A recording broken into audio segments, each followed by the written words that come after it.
embajadora de la educación costarricense. Muy buenas tardes, gracias por la sintonía. Soy Carlos Fernández para presentarles el programa El SEC junto al pueblo, aquí en Charlemos de Radio Actual 107.1 FM. Bueno, y vamos a continuar con la presentación de precandidatos de los distintos partidos que participan en este proceso electoral de cara a las elecciones 2022. Una presentación del programa Charlemos de Radio Actual y el SEC como una contribución al fortalecimiento de la democracia y a facilitar al ciudadano su derecho a escoger a los mejores gobernantes mediante el voto inteligente. Hoy nos acompaña Carolina Hidalgo Herrera, expresidenta de la Asamblea Legislativa y precandidata del Partido Acción Ciudadana. Un gusto recibirla aquí en las cámaras de Radio Actual. Carolina, vamos a permitirle que usted se dirija al país, al Magisterio Nacional, a la opinión pública, sobre cuáles son sus aspiraciones si llegara a ser primero la representante del PAC en estas elecciones y luego la posibilidad de llegar a casa presidencial. Muy buenas tardes, gracias Carolina, de nuevo. Muy buenas tardes, un gusto a todas y a todos, un agradecimiento muy especial al programa Charlemos y al SEC por este esfuerzo para poder comunicar, por supuesto, y conectar con la ciudadanía y transmitir pues nuestras principales ideas. Gracias. Bueno, en este corre-corre, ¿cómo se siente en medio de una pandemia? No es lo mismo, obviamente, dentro de una situación normal, a bregar en una situación que también afecta a todos por igual. ¿Cómo ve ese ambiente con una pandemia que nos quiere aguar esa fiesta, esa pasión que tenemos los ticos por participar en la política, en la buena política? Arena política. Yo creo que la campaña electoral sin duda alguna se enmarcará en este contexto de la pandemia. De hecho, estamos experimentando la tercera ola y es muy importante que al menos en las próximas 2 semanas estemos muy pendientes y muy cautelosos y cautelosas del cuidado de nosotros y de quienes nos rodean, porque efectivamente Costa Rica enfrenta su mayor crisis sanitaria y el sistema de salud, por supuesto, está agotando sus recursos para poder atender esta situación. Creo que lo mínimo es que las precandidaturas de los distintos partidos seamos responsables con esa situación país y lejos de incentivar actividades masivas o agrupaciones grandes, tenemos que adaptarnos a las nuevas condiciones, realizar encuentros vía digital y virtual, porque definitivamente no podemos continuar con las prácticas tradicionales. Me parece que tampoco en el fondo de las propuestas. Este tema de la pandemia nos lleva a hacer consideraciones especiales en lo económico, en las interacciones, en los mensajes, y bueno, no tengo la menor duda de que el proceso interno del Partido de Acción Ciudadana vaya a escapar a esta situación. De hecho, una particularidad es que el día lunes he lanzado mi precandidatura y todo ha sido de manera virtual, nada ha sido presencial, y eso es una característica muy particular. Si hubiésemos estado 3 años atrás o en los otros procesos electorales, recordemos que las precandidaturas se solían lanzar en conferencias de prensa, agrupaciones bastante amplias de personas.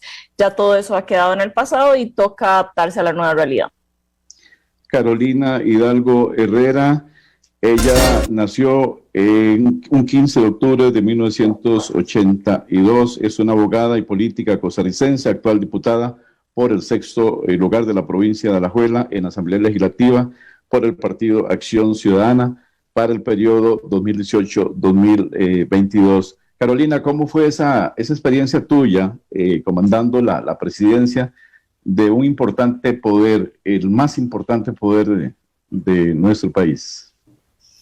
Fue positiva, es decir que por supuesto me honra poder haber contado con la experiencia de presidir la Asamblea Legislativa, siendo la tercera mujer en hacerlo, la más joven. me tocó además el primer año del cuatrienio, donde muchísimas de las decisiones que una toma desde ese espacio terminan siendo la modalidad o el procedimiento o el estilo de gestión para los 4 años siguientes.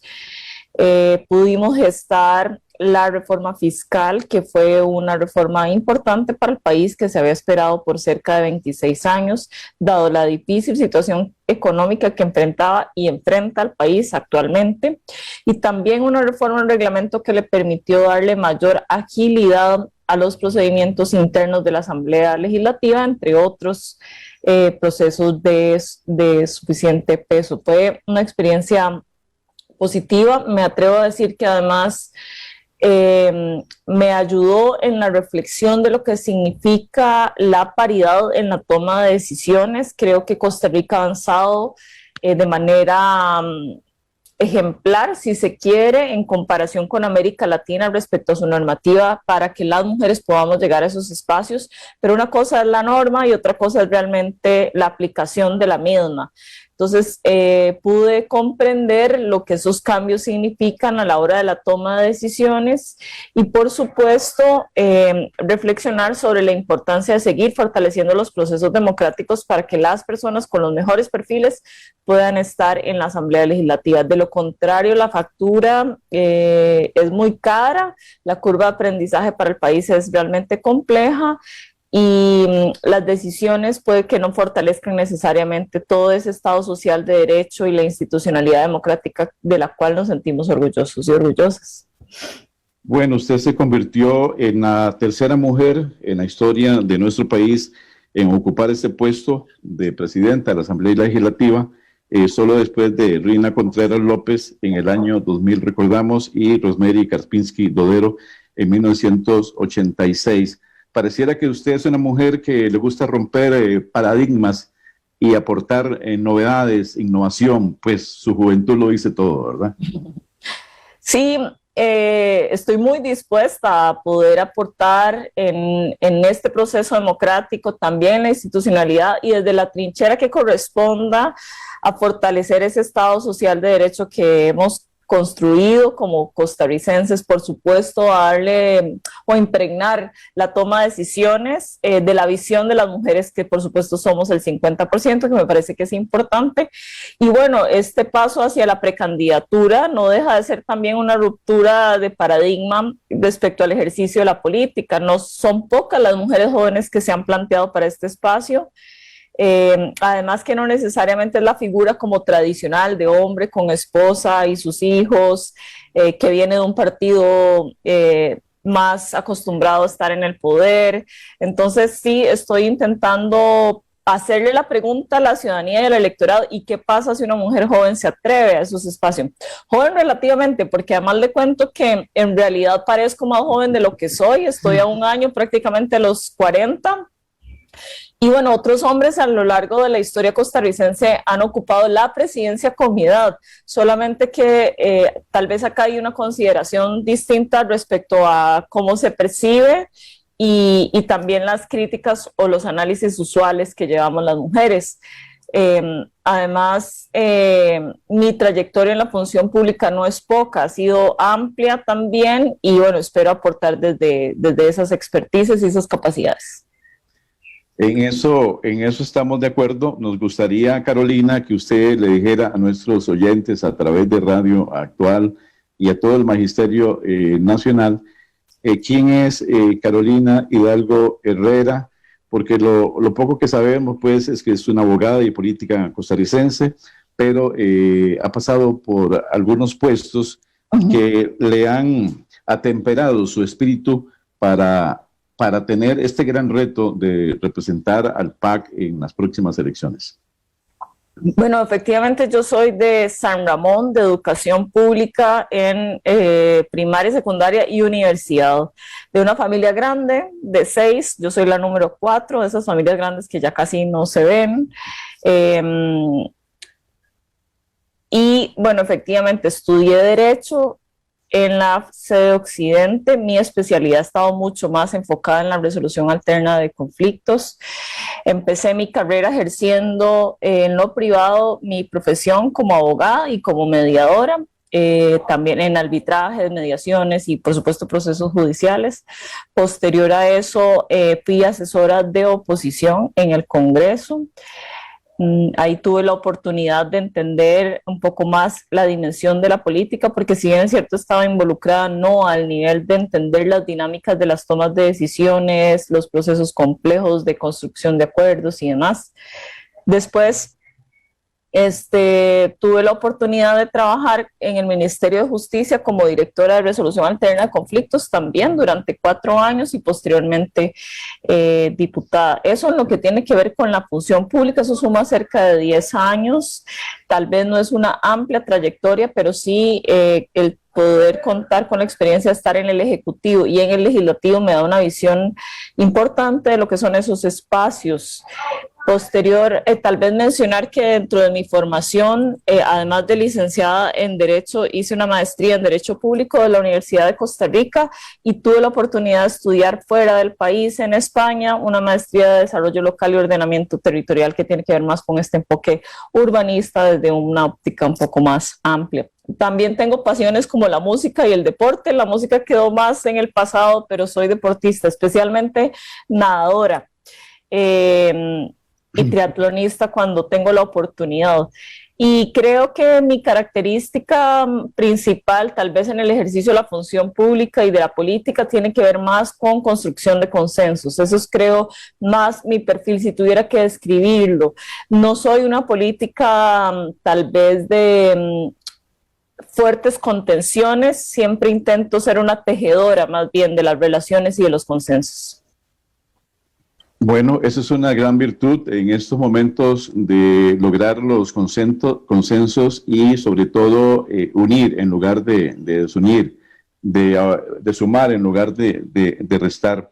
Dentro de esas virtudes creo que es el momento para también llegar a consensos. Si hubiera que llegar a un consenso a lo interno del Partido Acción Ciudadana, ¿usted se ve representando al PAC o uniéndose a otras figuras? Por supuesto, estoy aspirando a ser yo quien represente al Partido Acción Ciudadana, sobre todo porque creo que si ha sido el PAC el partido que primero habló de la paridad, que primero ha estado como en la vanguardia de muchas de las agendas que tienen que ver con derechos civiles y equilibrios sociales, construcción de acuerdos, ¿por qué no en esta oportunidad hacer esa oferta al electorado desde una vocería que represente justamente esas cualidades? Pero también entiendo, justamente porque la experiencia me ha enseñado la importancia de ceder, de llegar a puntos medios, de comprender preocupaciones varias y darle la relevancia que requiere todas las preocupaciones. Estoy absolutamente dispuesta a un proceso de diálogo interno, que pueda definir quién sería la mejor candidatura, el mejor perfil, y con total humildad aceptar si el partido considera que mi perfil no es el más adecuado para este proceso, pues retirar, por así decirlo, el nombre para acompañar a la persona que el partido considere la más oportuna y, por supuesto, trabajar con ahínco, compromiso y tenacidad para que el partido pueda tener la mejor representación. En la carta que usted envió al PAC para postularse en la precandidatura, señala el compromiso con una agenda política que ha marcado los 20 años de esa agrupación basada en la eficiencia de la función pública, la transparencia, la efectividad en la ejecución de las obras, la rendición de cuentas y la defensa de todos los derechos humanos de todas las personas. Crea conciencia, Carolina Hidalgo Herrera, que ese partido ha cumplido con todos estos postulados que usted menciona. Creo que sí, ha hecho su mayor esfuerzo por dar un vuelco a esos equilibrios necesarios. Pero quiero dejar claro que como toda administración que está a cargo de personas tiene oportunidad de mejora y que desde mi punto de vista el partido tiene que hacer un proceso de análisis y autocrítica importante que le permita revisar esas decisiones para mejorarlas. Creo, por ejemplo, que muchas de las decisiones que ha tocado ejecutar en esta administración relativas a a cómo se dinamiza el mercado, al tema fiscal, a los recortes.